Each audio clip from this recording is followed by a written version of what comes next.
Mesdames, Messieurs, bonsoir et bienvenue à cette table ronde consacrée au programme accéléré de développement communautaire, plus connu sous le sigle PADEC. Cette émission fait suite à une journée de sensibilisation organisée par le PNUD à l'intention des honorables députés, des présidents des conseils départementaux et certains cadres. Objectif de cette émission, mieux comprendre le PADEC. C'est quoi le PADEC? Dans son esprit, dans son fonctionnement et pourquoi pas des résultats dans les pays où le PADEC a déjà été mis en place.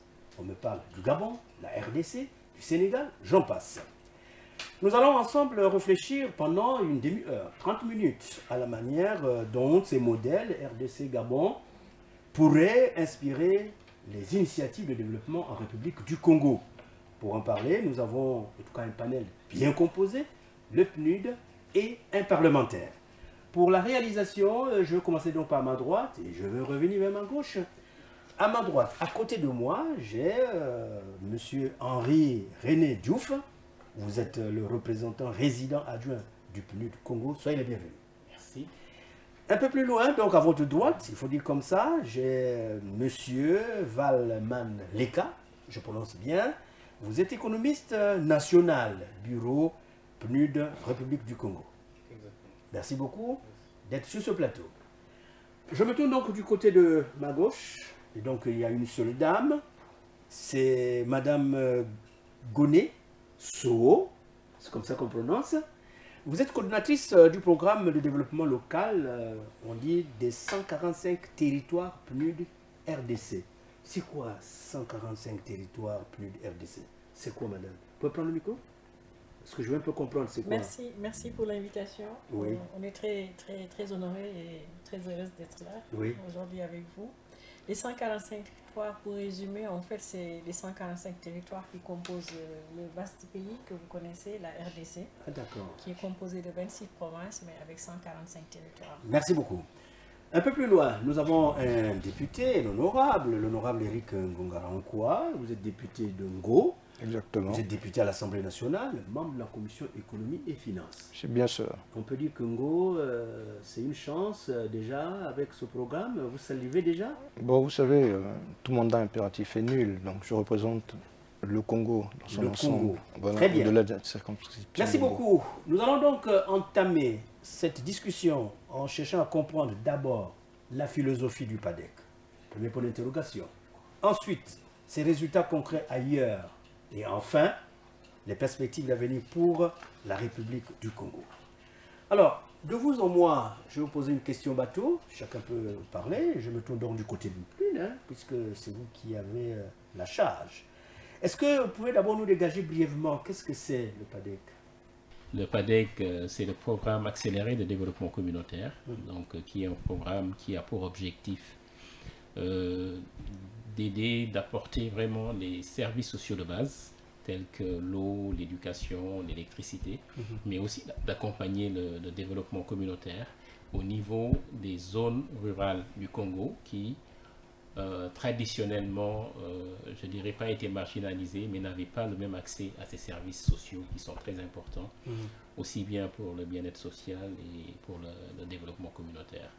Et dans ce cadre-là, le programme vise ces investissements-là à mettre en place un certain nombre d'investissements importants dans ces domaines-là, mais aussi au-delà de cela, de renforcer les capacités des autorités locales à pouvoir mieux planifier et mieux mettre en œuvre le développement local et à mieux répondre aux aspirations des communautés à la base. D'accord, on arrivera là-dessus. On arrivera là-dessus. Mais d'une manière générale, la philosophie, c'est quoi, M. Leka?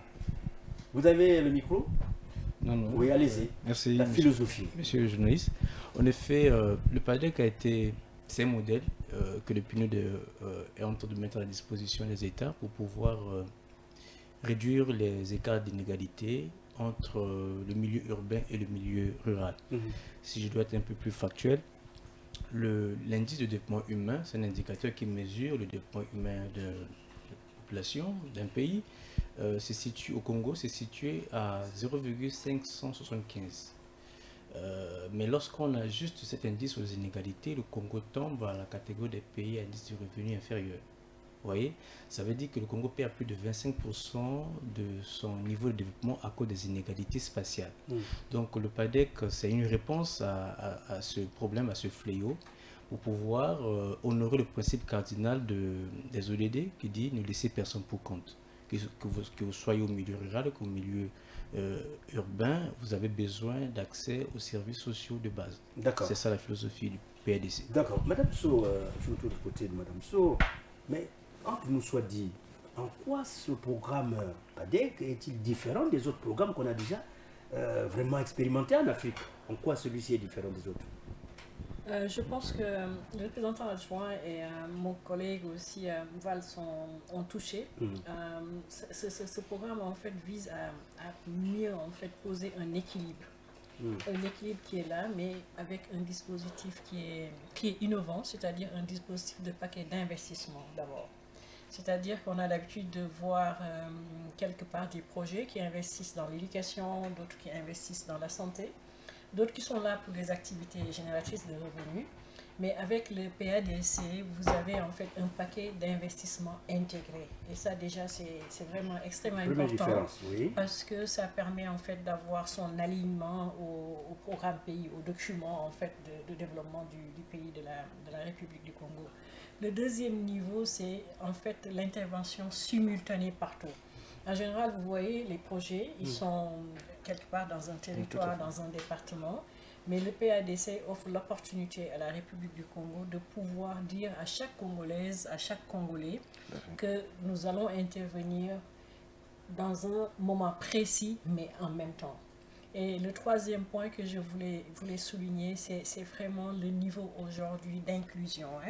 Vous avez aujourd'hui, nous étions avec les honorables députés, et qui sont là, qui représentent le peuple, j'allais dire, c'est-à-dire qui représentent la Congolaise, le Congolais. Si aujourd'hui, avant de démarrer le programme, eux-mêmes donnent leur avis, eux-mêmes savent et vont dire au gouvernement, parce que ce n'est pas seulement au PNUD qui est partenaire, mais eux-mêmes, ils ont cette possibilité, en s'appropriant du programme, de se dire, écoutez, vous avez dit qu'au mois de janvier, vous allez faire ça. Vous avez dit qu'au moins de 6 mois après, vous allez faire ça. Donc, ils ont la capacité dès maintenant de mettre en place le comité technique de suivi et de dire au gouvernement, de dire aussi au PNUD ou bien d'autres partenaires qui seront là, vous avez prévu de faire ça, qu'est-ce qu'on a fait? Je pense que tout ça déjà montre en fait la différence entre les projets et les programmes. Ajouter quelque chose si vous voulez. Elle a fini, oui. Elle ajoute, sinon moi rapidement, c'est pour dire aussi que c'est une émanation. La différence en fait, c'est une émanation de l'expression des besoins déterminés par les communautés elles-mêmes. Donc pour l'élaboration du programme, on est parti vers les communautés pour leur dire quelles sont vos priorités en matière de développement. Et ces communautés ont défini ces priorités-là. Donc les populations à la base. Et cela a été aussi validé par les autorités locales, mais aussi les autorités déconcentrées. Donc c'est vraiment une approche de la base vers le haut qui permet de répondre aux aspirations des populations. Et comme l'a dit ma collègue, c'est pour cela aussi que nous avions tenu à ce que l'Assemblée nationale, les députés qui sont les représentants de ces populations puissent aussi s'approprier le document, s'approprier le programme et nous dire leur avis. Et on a été très content de voir aujourd'hui qu'ils se sont appropriés ce document-là, ce programme, excusez-moi, et qu'ils vont l'accompagner pour sa mise en œuvre, pour le satisfaire aux besoins de la Congolaise et du Congolais. Très bien. Merci. Alors, honorable, vous étiez dans la salle, j'ai entendu, on a dit que c'est une aubaine pour le Congo. Selon vous, en quoi ce programme est comme une aubaine? Alors, je vous remercie déjà de m'inviter autour de cette table. Oui. Alors, j'utiliserai comme les autres aubaines, simplement parce qu'on s'inspire de la réussite de ces programmes, principalement depuis 30 ans dans les pays d'Amérique latine, et de l'accélération de ces programmes en Afrique. J'ai eu la chance, en allant à Nairobi, lors des rencontres organisées par le PNUD, de constater que ce n'était pas une question de développement essentiellement lié à l'Afrique subsaharienne, mais j'ai vu des intervenants venant de partout, d'Amérique du Sud, d'Inde, du Maroc, du Sénégal, de la République démocratique du Congo, du Gabon. Et je pense que c'est une opportunité, j'utiliserai plus opportunité que aubaine, parce que c'est un programme qui vient en complément des politiques structurelles qui existent déjà. Vous savez, on peut constater, grâce à ce programme, qui s'articule autour de programmes structurels existants, les politiques de développement local, mais aussi et surtout le PND. Le tout articulé autour des objectifs de développement durable. Le programme touche à peu près 13 objectifs sur 17 et touche 2 piliers du PND. Je pense tout simplement que c'est aussi une réponse forte aux difficultés que nos populations rurales et même les populations urbaines ont connues depuis environ 5 ans avec des crises sanitaires, les crises à répétition sur le plan international qui impactent notre mode de vie au quotidien et surtout notre pouvoir d'achat. J'aimerais aussi soulever un aspect sur lequel j'insiste souvent, c'est le fait que ce type de programme permet de soulager les populations rurales, mais quelque part ça soulage aussi le haut puisque ça réduit l'obligation de redistribution entre les populations elles-mêmes. Donc c'est peut-être même ça la base du développement au sens le plus strict. D'accord. Voilà. Mais il est dit accélérer. Pourquoi accélérer?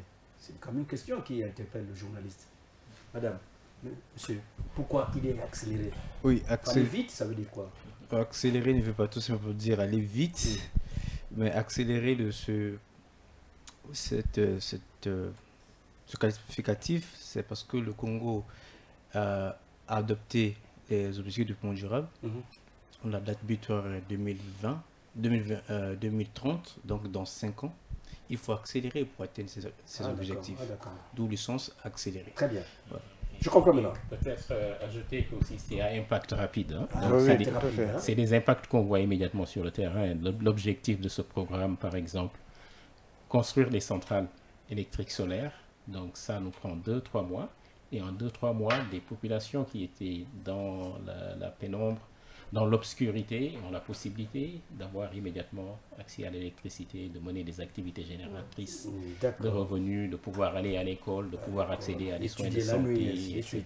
Et tout, bon, pour être un peu plus concret, Madame Prendomiko, parlons de la RDC, pour être plus concret, où déjà ce pays a eu la mise en œuvre de ce programme, est-ce que vous pouvez nous communiquer des résultats concrets de ce programme? Merci beaucoup. Je pense que Honorable l'a dit tout de suite.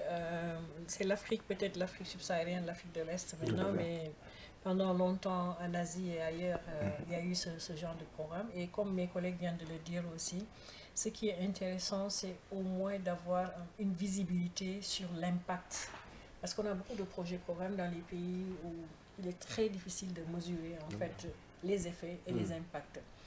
Aujourd'hui en RDC, je prends le cas du partenariat qui lie le PNUD à la RDC dans le cadre de cette mise en œuvre, parce que c'est un pays très vaste. Nous sommes concrètement dans 9 territoires, dans 9 provinces, excusez-moi, et dans les 9 provinces avec 54 territoires, nous avons aujourd'hui en termes de bénéficiaires pratiquement 11 millions de personnes qui accèdent à l'éducation, à la santé, mais qui aujourd'hui aussi accèdent aux services essentiels de l'État. Et ça, je pense qu'on est d'accord que c'est extrêmement important dans tout pays qu'on rapproche les services de l'État par rapport aux populations. Je prends juste un cas très simple, ce qu'on dit en matière de planification. Si aujourd'hui, on n'a pas une visibilité sur le nombre de naissances, sur le nombre de décès, ça impacte énormément, mon collègue économiste en sait quelque chose, l'honorable et le représentant adjoint, ça impacte dans la planification, dans les PND, parce que si on ne connaît pas réellement quel est le nombre de femmes qu'il y a, quel est le nombre de jeunes qu'il y a, c'est difficile de planifier la politique de l'éducation et la politique de santé. Concrètement, je prends donc pour revenir sur le cas du PNUD, nous sommes aujourd'hui dans des territoires qui pendant longtemps n'ont pas, il y en a qui disent que depuis la colonisation, vous avez, je pense qu'Honorable a vu des images, vu le film. Parce que nous aimons bien en fait s'exprimer en donnant la parole aux communautés elles-mêmes. C'est très bien, les rapports, c'est écrit, mais donc, vous avez vu, nous avons préféré voir. Par exemple, en RDC, aujourd'hui, concrètement, nous avons plus de 764 infrastructures socio-économiques de base, des écoles, plus de 300 écoles. Et si je globalise grâce à ce programme, voilà, et si je parle des 145 territoires, nous avons aujourd'hui plus de 2200 écoles qui sont là, en construction, déjà la moitié finie. Nous avons aussi les centres de santé, les bâtiments administratifs qui sont là. Et en matière de génération de développement, les chaînes de valeur. Nous avons par exemple là démarré un programme de 45 millions qui va permettre un peu de développer les chaînes de valeur. Très bien. Un deuxième cas concret, si vous permettez. Oui, allez-y. J'aime bien parler de ça, c'est le secteur privé national.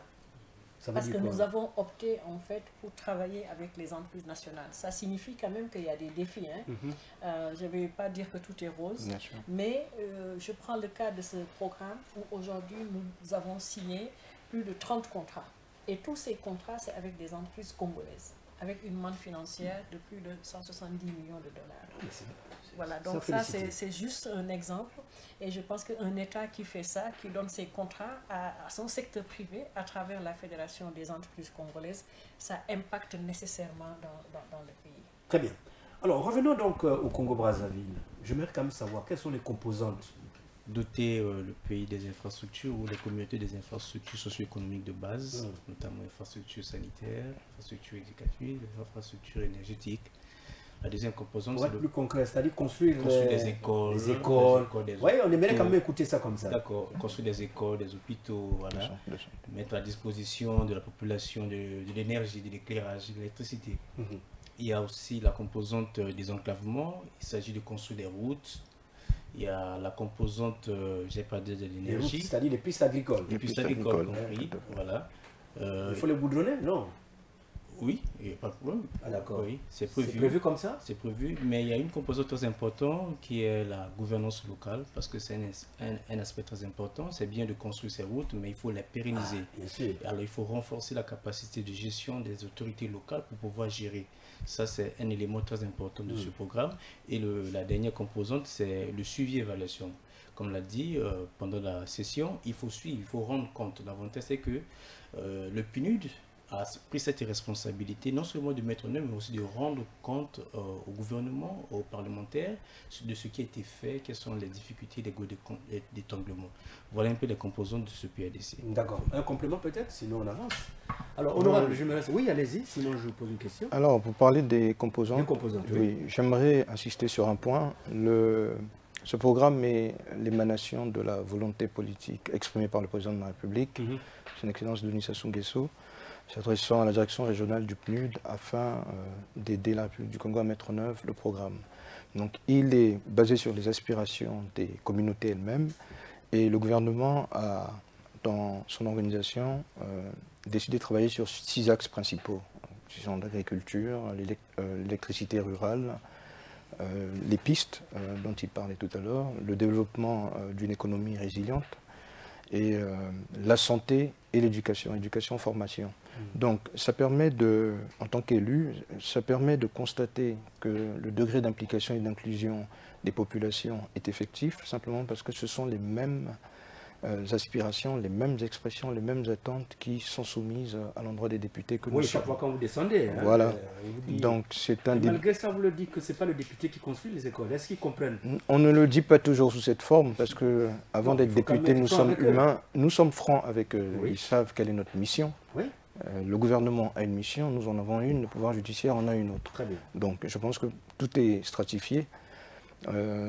Mais en tant qu'humain, au-delà de notre mandat, il nous est courant de réagir, de soutenir des gens qu'on considère comme d'abord étant dans le besoin, mais aussi très proches.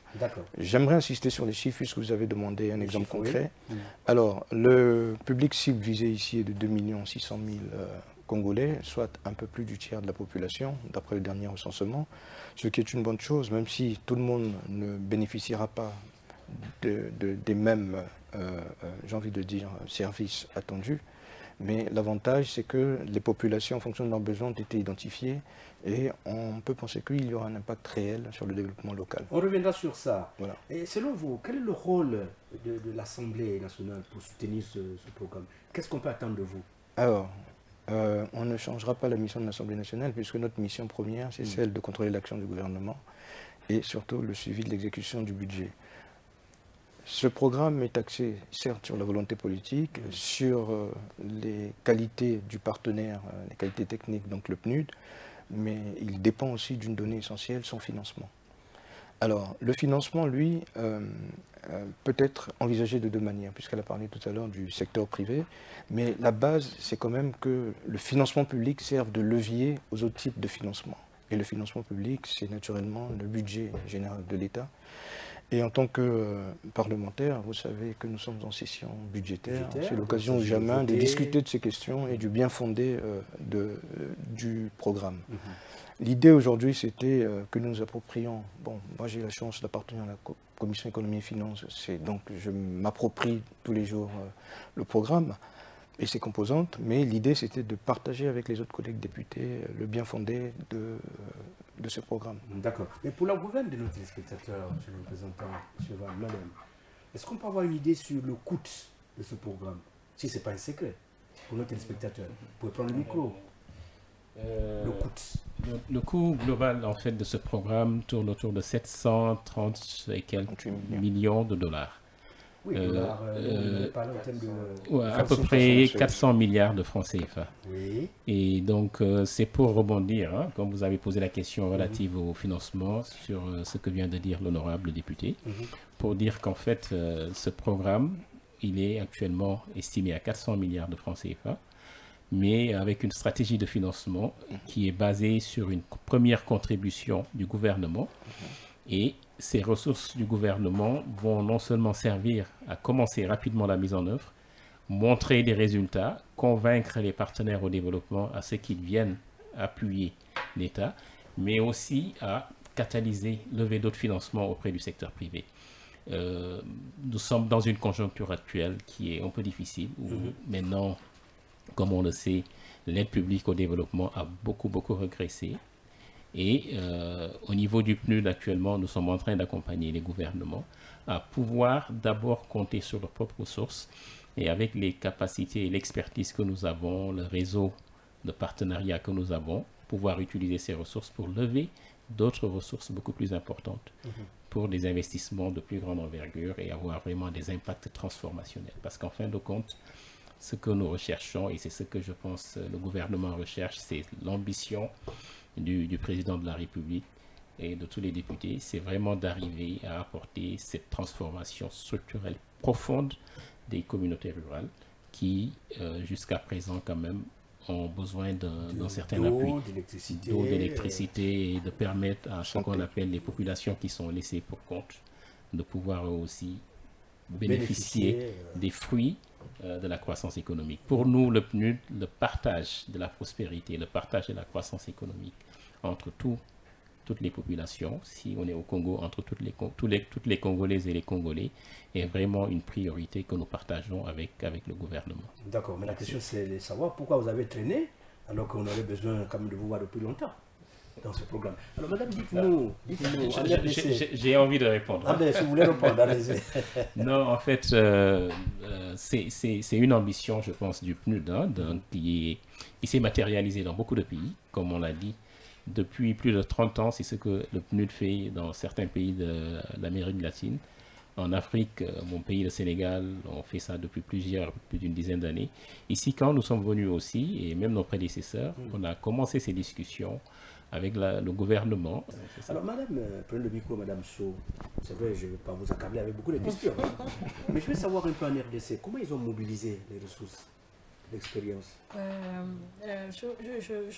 Pour répondre à cette question, je pense que Honorable en a parlé, le représentant, mes collègues aussi, Henri et en ont parlé tout de suite. Ce qui est important ici, je ne dis pas que c'est une innovation, mais c'est vraiment la prise de conscience et la nécessité de se dire qu'on l'a longtemps fait peut-être d'une manière pas très programmatique, mais c'est de faire ce qu'on appelle le financement, financer son propre développement, c'est-à-dire le financement, voilà, les gouvernements financent les développements. Ça se répond à quoi? Ça ne laisser personne en rade. Quand moi je suis chef d'État, je suis un gouvernement en tout cas, je m'investis pour que les ressources générées dans mon pays, que ça puisse bénéficier à chaque Congolaise et chaque Congolais. Là, je pense que c'est vraiment la philosophie en fait de ce programme. Cela signifie qu'en RDC aussi, c'est un fort leadership parce que ça vient toujours aussi du plus haut. Et c'est une volonté aussi des parlementaires, comme il est venu l'expliquer. Donc en RDC aussi, c'est à travers le gouvernement, mais dans un premier temps, c'est avec ce qu'on appelle les fonds DTS, les fonds droits de tirage spéciaux du FMI, et avec le trésor aussi de la RDC que les financements ont démarré.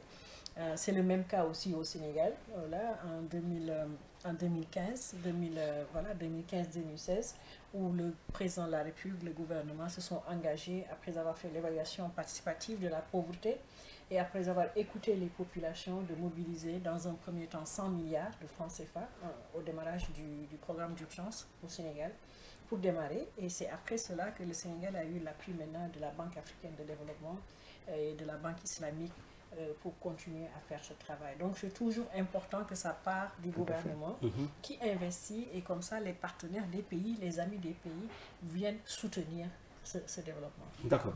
Mais je vais... c'est pour insister, hein, c'est vraiment un très important, programme du gouvernement du Congo. L'honorable l'a dit, c'est une expression du président de la République, donc nous sommes en train de vouloir traduire avec l'appui des partenaires institutionnels nationaux. Nous, le PNUD, on est venu peut-être avec notre expertise, notre expérience de ce qu'on a fait dans d'autres pays, mais cette volonté, elle est là, et nous avons accompagné le gouvernement à élaborer ce programme. Très bien. Mais je veux savoir, du point de vue de l'architecture du programme, c'est le PNUD qui gère, ou bien le gouvernement, ou bien c'est un cabinet que vous avez choisi? Honorable, comment ça se passe? Oui, monsieur le Cameroun. Non, c'est, comme l'a dit le représentant, c'est un programme du gouvernement. Et le PNUD, pour garantir le succès de ce programme, en effet, le PNUD intervient comme une agence d'exécution. Donc, c'est le PNUD qui passe des marchés, c'est le PNUD qui signe des contrats, mais qui rend compte au gouvernement. C'est ça le caractère innovant de ce programme. C'est le PNUD qui rend compte au gouvernement de ce qu'il a fait, des ressources qu'il a reçues, des ressources qu'il a mobilisées, que le gouvernement a mis à sa disposition, quel est l'impact des $1, des $2 qu'on a mis à la disposition de la population. Voilà, c'est le PNUD qui gère ça. Il rend compte au gouvernement à travers les essences mise en place. D'accord. Honorable, je vais vous poser une question. Vous savez, la population, elle est compliquée. Je veux savoir comment vous, députés, conseillers, allez fédérer un peu les idées pour que la population accepte ce qui arrive. Alors, je vous remercie, mais j'ai presque envie de vous dire, vous me posez une question à laquelle on a déjà répondu. Pas du tout. On vous a dit que ce programme est porté par la volonté populaire. La population a exprimé ses attentes en amont. Donc il y a eu un travail de terrain. Voilà. Oui. La population a exprimé. Ça n'empêche pas quand même que vous, députés, conseillers, bien entendu, vous allez encore entretenir la base. La seule chose qu'on puisse dire à la population, c'est que nous avons compris leurs peines, nous avons compris leurs attentes, et grâce à la volonté du gouvernement et à son partenaire technique, qui est l'agence d'exécution, ça me permet de revenir sur l'organisation, puisqu'il y a un comité de pilotage politique, un comité de pilotage stratégique, comité technique, donc jusqu'aux pouvoirs locaux, de sorte que l'implication et l'inclusion soient totales. Donc les populations elles-mêmes s'attendent, elles sont très pressées de savoir ce que nous avons pris comme décision dans le cadre de l'élaboration de la loi de finances, enfin du moins de l'examen du projet de la loi de finances en cours. D'accord. Oui, vous complétez, allez-y. J'ai eu la chance de conduire cet exercice, organiser ces consultations au niveau local. Pour un petit exemple, j'étais, je pense, dans le département du Kwilu. J'ai rencontré un chef de famille qui me dit, nous, on n'a pas besoin d'école, on a une école, on peut utiliser ça, on n'a pas besoin d'hôpitaux, on a un CC à côté, tout ce qu'on veut, c'est de l'eau. Vous voyez, pour cette localité, ce qu'on a inscrit, c'est l'eau potable. Ils n'avaient pas besoin d'école parce qu'on avait. Pour compléter l'honorable, ça veut dire que ce projet, c'est une émanation de la population. C'est la population qui a dit ce que je veux pour ma localité, pour ma contrée. Je veux de l'eau, je veux de l'électricité, je veux une école. Voilà, donc c'est en lien avec les besoins de la population. Non, il y a quand même un aspect important pour lequel moi j'insiste en tant que journaliste. Il y a ce qu'on appelle l'incivisme. Le président de la République en a dit là, il n'y a pas longtemps. Oui, on a construit, oui, on a offert l'eau, mais il faut que les populations s'approprient et que l'incivisme les quitte. Vous, en tant que député, en tant que conseiller, est-ce que vous ne pouvez pas aussi insister, marteler sur cette attitude que le président de la République a dénoncée? Alors, je veux profiter de l'un des axes du programme, éducation et formation, pour pouvoir accompagner la population dans ce sens. Vous savez que l'incivisme est parfois spontané, mais parfois entretenu. Vous comprenez? C'est-à-dire? Entretenu en ce sens que c'est l'éducation au sein de la cellule familiale et au sein de la société qui permettent de contenir certaines velléités. Et pour pouvoir le faire, il faut enseigner, il faut apprendre, il faut éduquer. Et je crois que c'est l'une des préoccupations exprimées dans le programme. Et nous, en tant qu'élus du peuple, nous devons conseiller, continuer, ne pas nous décourager, parce que malheureusement, on ne va pas inverser la tendance immédiatement. D'accord. Voilà. Oui, allez-y. Je voudrais, c'est un élément important. Oui. C'est un élément extrêmement important et ça me permet de partager en fait l'expérience qu'on a eue à RDC, tout en confirmant ce que mes collègues viennent de dire. Il est important qu'on rappelle à tout moment dans le process que c'est un programme du gouvernement de la République du Congo. Comme en RDC, c'est un programme du gouvernement de la République démocratique du Congo. Ce n'est pas un programme du PNUD. Ça, c'est déjà important dans ce qu'on appelle la phase de sensibilisation et d'appropriation. Ce qu'on a fait en RDC, nous avons eu une grande composante qu'on a appelée sensibilisation et mobilisation communautaire et genre. Et cette composante, vous êtes là, ce qu'on est en train de faire là, il faut que vous aussi, que vous soyez les partenaires du PNUD et de l'ensemble des parties prenantes pour que régulièrement, que vous puissiez même, rendre compte et même sensibiliser la population. Alors ce qu'on a fait, c'est qu'on a développé dans les provinces ou dans les territoires, ce sera ici les départements avec mes collègues, on verra, mais on a ce qu'on appelle les groupes, les experts en mobilisation communautaire, qui, avant le démarrage du programme aussi, essaient de faire de la sensibilisation autour, en fait, des zones, des cibles où il y aura des activités. Pour susciter l'appropriation, mais pour essayer de voir aussi quels sont les défis qui se posent. Comme il l'a dit, des fois c'est entretenu, c'est dû à l'éducation, des fois c'est pour des considérations politiques, hein, on le sait. Hein. Donc il faudrait faut en fait, cacher, hein. Voilà, bon, je pense qu'on est... Tout à fait. Il ne faut pas dire, des fois, bon, vous allez voir, hein, moi je donne l'exemple, il y a quelque part où on voit réellement qu'il y a une école.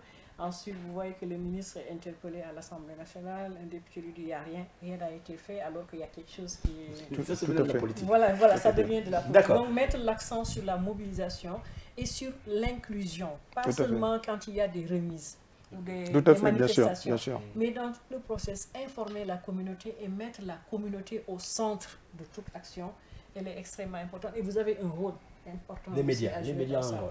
Alors on va vers les dernières questions. Peut-être rapidement, c'est pour toujours ajouter... Je voulais insister aussi sur un point. Oui, c'est ça. Voilà. Donc il faut comprendre que l'une des composantes importantes, c'est l'outil de suivi et évaluation, un outil géoréférencé qui permet aux députés, parce que je réponds un peu à l'exemple donné par ma collègue, d'être ici à Brazzaville et de savoir ce qui se fait réellement en Go. Par exemple, c'est un exemple. Voilà. Ce qui se passe au Kwilu, même vous en tant que journaliste, donc, vous aurez accès à cet outil qui vous permet de visualiser comment avancent les travaux, qu'est-ce qui est réellement fait là-bas. Et ça, je pense que c'est très important aussi, quand la population a la possibilité d'accéder à cette information, je pense qu'elle est plus motivée à contribuer à préserver ces infrastructures. D'accord. Est-ce que vous me confirmez sur ce plateau que les 90 districts, chaque district a reçu sa part, comme on dit? Alors, ce que je voudrais vous dire, si je puis me permettre, c'est que tout a été fait sur la base des besoins exprimés par les 15 départements et les 90 districts. Comme disait M. Van Nika tout à l'heure, certains ont exprimé des besoins qu'on peut considérer comme modiques, en étant réalistes. D'autres ont exprimé des besoins plus importants. Donc l'enveloppe permettra de satisfaire l'ensemble des districts sur la base des besoins qu'ils ont exprimés. Et comme c'est un programme, c'est un processus itératif, on ne va pas tout faire la première année, mais on va le faire dans le temps. Selon ce qui a été arrêté. Combien d'années? 5 ans, voilà, selon ce qui a été... Si la première année, on n'a pas fait, la deuxième, on va faire, et ainsi de suite. Le plus important, c'est la mobilisation des ressources. Vous insistez dessus, même si vous êtes passé rapidement. Non, la mobilisation des ressources. Voilà. Tout le monde est certifié que la mobilisation des ressources est acquise. Alors, c'est l'engagement... Non, c'est l'engagement quelque part que nous avons pris Mais je ne vais pas faire le débat ici pour deux raisons. Parce que vous savez que les débats concernant les lois se font énormément en commission d'abord.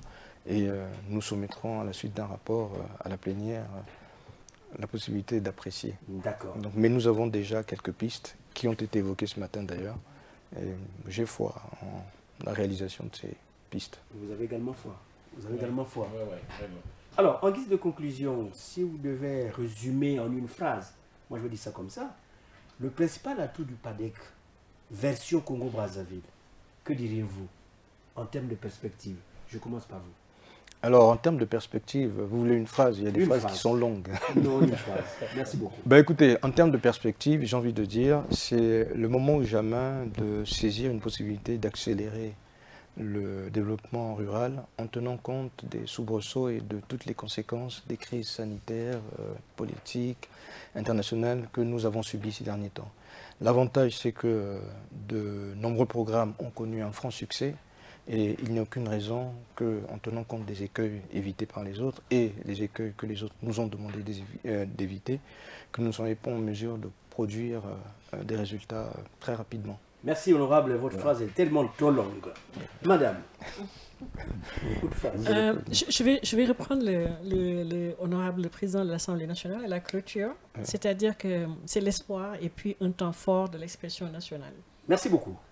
Monsieur Van, en attendant que le représentant clôture a tout non, je pense que le développement congolais est à portée de main au regard des opportunités que le Congo regorge. Hein. Là, notre collègue a parlé de la RDC qui est un grand pays, mais on arrive à voir ici et là les réalisations tangibles. Ça veut dire qu'au Congo, on peut faire mieux au regard aussi de la taille du pays. Donc nous croyons que, nous espérons que c'est possible. Il faut espérer que ça va se faire. Ça va se faire. Monsieur le représentant, merci beaucoup. Hein. En fait, je vais... Bon, une phrase en deux séquences, n'est-ce pas, si vous me le permettez. La première, c'est de renchérir sur ce que vient de dire mon collègue. Hein. Donc le Congo regorge d'atouts extraordinaires. Bon, il y a un capital naturel immense, il y a des hommes qualifiés, et ça c'est très important dans la mise en œuvre de ce type de programme transformationnel. Le deuxième atout, je pense, et qui nous porte à penser que ce programme va réussir, c'est qu'aussi on va bâtir sur l'expérience des autres pays. Et c'est ça, je pense aussi, l'une des choses que le PNUD apporte. Donc c'est un programme phare du PNUD que nous avons mis en œuvre depuis plus de 30 ans dans tous les continents, dans toutes les régions. Et nous amenons au Congo toutes ces expériences-là pour la réussite de ce programme. Bien, merci beaucoup, monsieur le représentant. C'est par là que nous mettons un point final à notre émission. Cette table ronde nous a permis de mieux comprendre ce qu'est le PADEC à travers bien sûr des expériences réussies dans d'autres pays et comment ces expériences peuvent être dupliquées en République du Congo pour que notre pays soit un levier puissant pour accélérer le développement communautaire. Madame, monsieur, au revoir et à une autre occasion.